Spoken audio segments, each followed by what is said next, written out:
There are more than 400,000 NCAA student athletes. NCAA on campus is their story. Hi everybody, I'm Stacey Pates and welcome to NCAA on Campus, a look at students and coaches who make up the NCAA. Transitioning from great player to great coach is not easy, and often the results are less than stellar. But that's what they're trying to do in Austin, Texas. Less than 5 miles from where they starred on the softball field for the University of Texas, All-Americans Lindsey Gardner and Kat Osterman are coaching at Division II St. Edward's University. Here is student-athlete Lauren Brode with more of the story. Thanks, Stacey, and welcome to the home of the aptly named Hilltoppers, overlooking Austin, Texas.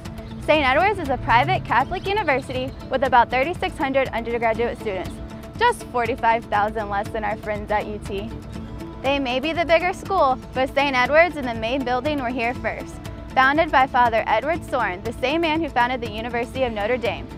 Some say if you want to get good grades here at St. Edward's, all you need to do is rub the nose on the bronze plaque honoring Reverend Paul Folk. Of course, studying hard also helps, as attested by the 3.2 GPA of the student athletes here at St. Edward's. Hard work is what took coaches Lindsey Gardner and Kat Osterman to the 2003 Women's College World Series playing for Texas. And this season, they are my new coaches for the St. Edward's softball team. I love coaching. I think I was kind of born to coach. I think I coach in everything that I do. Coaching is something I've always grown up wanting to do. I think when I was in 4th grade, I decided I wanted to do it. I come from a family of coaches and I enjoy it. There's really nothing better than watching a kid try to learn something and then seeing them take it onto the field. As a coach, the rewarding part is seeing a player get it. You see something you've worked on for days or weeks or even months, and then all of a sudden it clicks, and sometimes it's just seeing them elated that they did it right. If Lindsey and Kat sound alike, it might be because they've been friends and teammates for more than a decade. Kat and I first played together in 16 and under. It was a match from the beginning.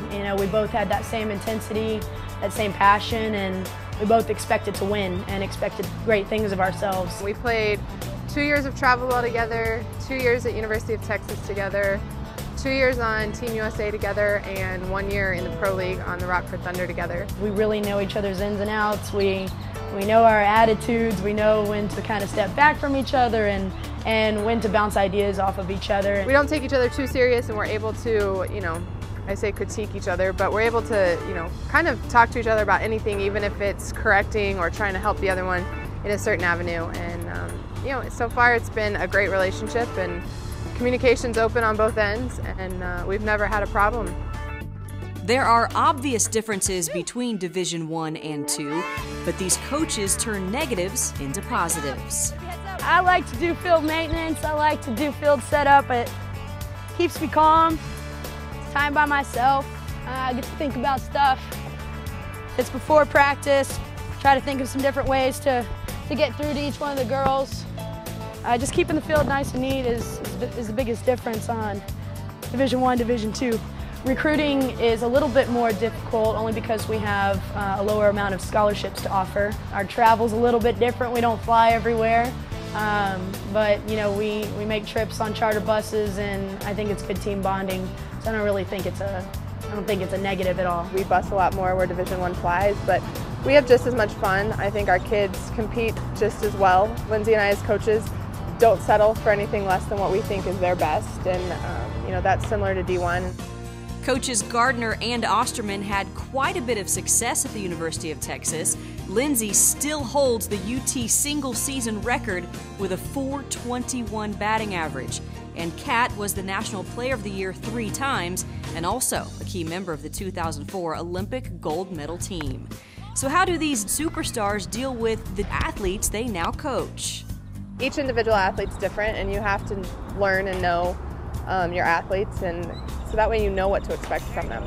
And for me, I do a pretty good job with my pitchers of learning their strengths and weaknesses right away and trying to capitalize on their strengths but improve their weaknesses, but I don't expect them to throw a drop ball the way I do or strike people out the way I do. I don't think I really have expectations towards statistics. I have expectations towards a process. So regardless of the type of athlete, or if you're in Division I or Division II, Division III, doesn't really matter to me. I think that I'll have an expectation for how you come prepared to the field. I expect them to play with passion. I expect them to play heads up. And I don't think that changes at any level. You hear that word passion a lot around the St. Edward softball fields. Oh, I love our new coaches. They're so passionate about this sport. Passion is a word that Coach G likes to use. She's very, very passionate. You'll hear her yelling from the stands or from the dugout, and just like, that's just her passion coming out, and she cares so much, and you can really tell. And I've had some screamers in the past, but her screaming is a definite love of the game kind of scream, and it makes you want to push better, and I don't know, she makes you want to be a better player all around. Passion's something that I think you can pull out of players. I think it comes with you bringing that passion every day.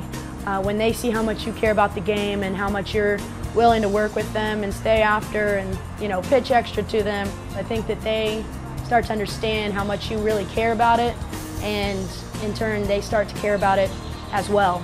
There's no reason we shouldn't be able to teach the kids exactly what we're looking for, and to expect the passion and the hard work from them that we put in every single day. I think any student athlete needs to understand that you can always be learning. I'm 28 years old, still playing, and I'm still learning things, whether it's different aspects of the game, messing around with different pitches, whatever it is. You never stop learning in this game, and you never know it all. Practice like it's your last day you'll ever practice that game. Play the game like it's your last day you're ever going to play that game. I think that what you're left with is you put it all on the field, and you'll never really have any regrets. Our goal is to, you know, go to the World Series, win it. Thanks, coaches, and good luck at St. Edwards.